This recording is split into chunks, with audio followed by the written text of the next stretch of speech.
दुनिया की सारी कलाएं, सारे हुनर एक तरफ और बोलने की कला एक तरफ। अगर आप बोलने की कला सीख गए तो दुनिया की हर जीत, हर कामयाबी आप हासिल कर लोगे। आप चाहे किसी भी फील्ड में क्यों ना हो, चाहे वो बिजनेस हो, जॉब हो या किसी रिलेशनशिप में हो, आपकी कम्युनिकेशन स्किल जितनी अच्छी होगी, आप लाइफ में उतना ही सक्सेसफुल रहोगे। बहुत से लोग अपनी कम्युनिकेशन स्किल को इम्प्रूव करना चाहते हैं, बोलने की कला सीखना चाहते हैं, पर उन्हें समझ नहीं आता कि शुरुआत कहाँ से करें। काफी लोगों को ये लगता है कि अगर इंग्लिश सीख ली तो बात करना भी सीख लिया। हमारे दिमाग में बहुत गलत चीजें डाली गई हैं, जैसे कि अगर आप कम्युनिकेशन स्किल सीखना चाहते हैं तो आपको इंग्लिश जरूर आनी चाहिए। लेकिन इंग्लिश एक लैंग्वेज है, भाषा है, और कम्युनिकेशन स्किल एक आर्ट है, एक कला है।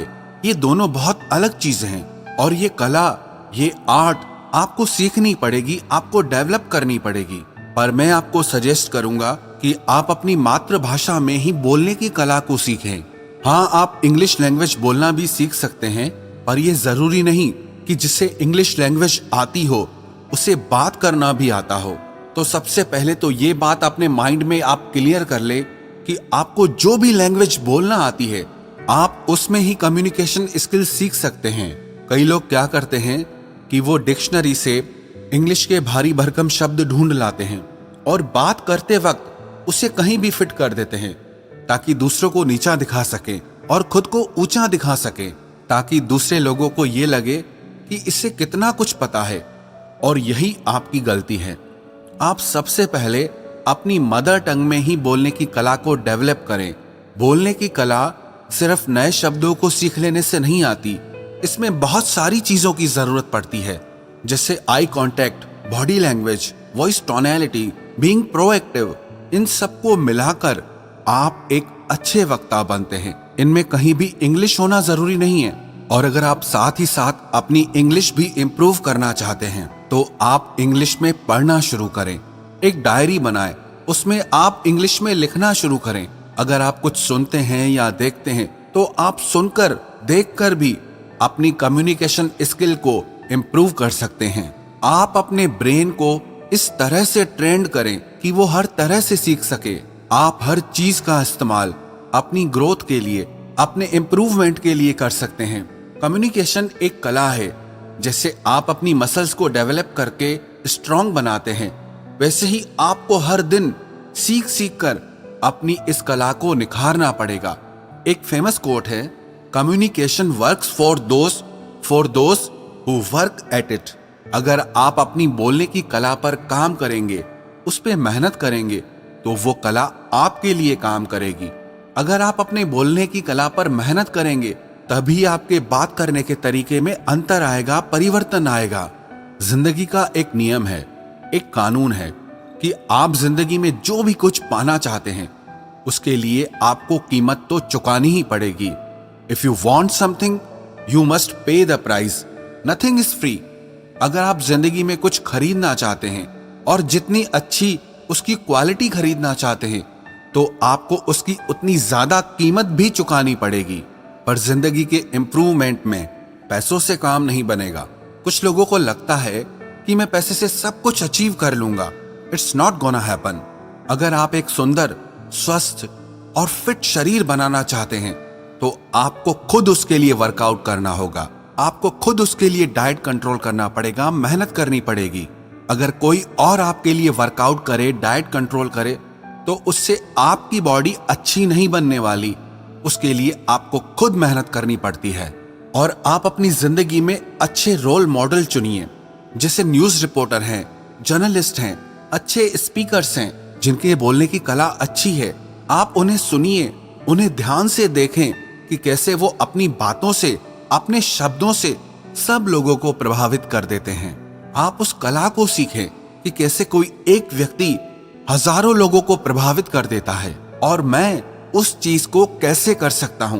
कहते हैं कि शब्द हमारे बोलने की कला का सिर्फ 7% हिस्सा होते हैं। बॉडी लैंग्वेज बहुत इंपॉर्टेंट है। आपकी आवाज, आपके बोलने का तरीका, आपका बॉडी पोस्चर, आपके बोलने का टोन, आपके बोलने का साउंड, ऐसी बहुत सारी चीजें हैं। सिर्फ शब्दों को सीख लेने से आप बोलने की कला में एक्सपर्ट नहीं हो जाएंगे, साथ ही साथ आपको ये सारी चीजें सीखनी पड़ेंगी। अगर आप मन में ये सोच ले कि मुझे इस कला को सीखना है क्योंकि मुझे इस कला से बहुत फायदा होने वाला है। अब उदाहरण के तौर पर आपके पास 100 आइडियाज हैं किसी काम के लिए, लेकिन अगर आप उन्हें लोगों के सामने अच्छे से प्रेजेंट करना नहीं जानते, अपनी बातों को रखना नहीं जानते, तो उन आइडियाज का कोई मतलब नहीं। और कोई दूसरा इंसान आएगा, उसे अपने आइडियाज को अच्छे से रखना आता है, अच्छे से एक्सप्रेस करना आता है, तो उसके आइडियाज सुने भी जाएंगे, माने भी जाएंगे और अप्रिशिएट भी किए जाएंगे और वो आगे निकल जाएगा। फिर आप बोलोगे इसका गुड लक अच्छा था, लेकिन बात इतनी सी है कि वो कम्युनिकेशन स्किल में अच्छा है और आप उसमें वीक हैं, इसीलिए वो आगे निकल गया। लेकिन आप भी अपनी कम्युनिकेशन स्किल को डेवलप कर सकते हैं। कोई भी इंसान पैदा होने के साथ बोलने की कला को सीख के नहीं आता है। हर किसी को इसे सीखना और समझना पड़ता है। जैसे कि आप अपनी मसल्स पे जितना ज्यादा मेहनत करेंगे वो उतना स्ट्रांग हो जाएगी, ऐसे ही आप इस पर जितनी मेहनत करेंगे उतना ही आप इसमें अच्छे होते जाएंगे। आपको जहां बात करने में डर लगता है, आप वहां जरूर बात करें। पब्लिक स्पीकिंग से, माइक पे बोलने से बहुत लोग डरते हैं। लोग रिजेक्शन से डरते हैं कि लोग मेरे बारे में क्या सोचेंगे, लोग मुझ पर हंसेंगे। लेकिन याद रखना, जब तक आप अपने आप को अपने कंफर्ट जोन से बाहर नहीं लाएंगे, खुद को ऐसे अनकंफर्टेबल जोन में नहीं डालेंगे, तब तक आप कुछ नहीं सीख पाएंगे। लेकिन आप अपने आप को उन सिचुएशंस में डालें जहां आप अनकंफर्टेबल हो रहे हों। ऐसा करने से आप फुल स्पीड में सीखना और समझना शुरू कर देंगे।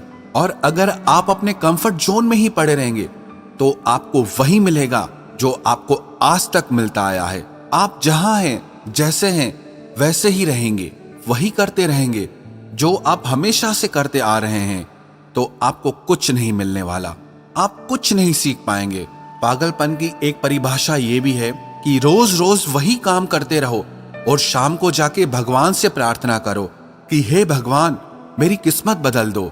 किसी कवि ने क्या खूब लिखा है, खुदा ने उस शख्स के हालात कभी नहीं बदले, ना हो जिसे ख्याल खुद अपने हालात बदलने का। तो इसीलिए आप भी आज ये तय कर लो कि आपको अपने हालात खुद बदलने हैं और इसी साल में बदलने हैं। अगर कुछ सीखना चाहते हो ना, अगर कुछ बनना चाहते हो, तो वो करो जो आपको मुश्किल लगता है, तो वो करो जो आपने आज तक नहीं किया। आप वो करो जिसे करने में आपको डर लगता है, जो आपको मुश्किल लगता है। सिंपल सा रूल है, if you want something you must pay the price.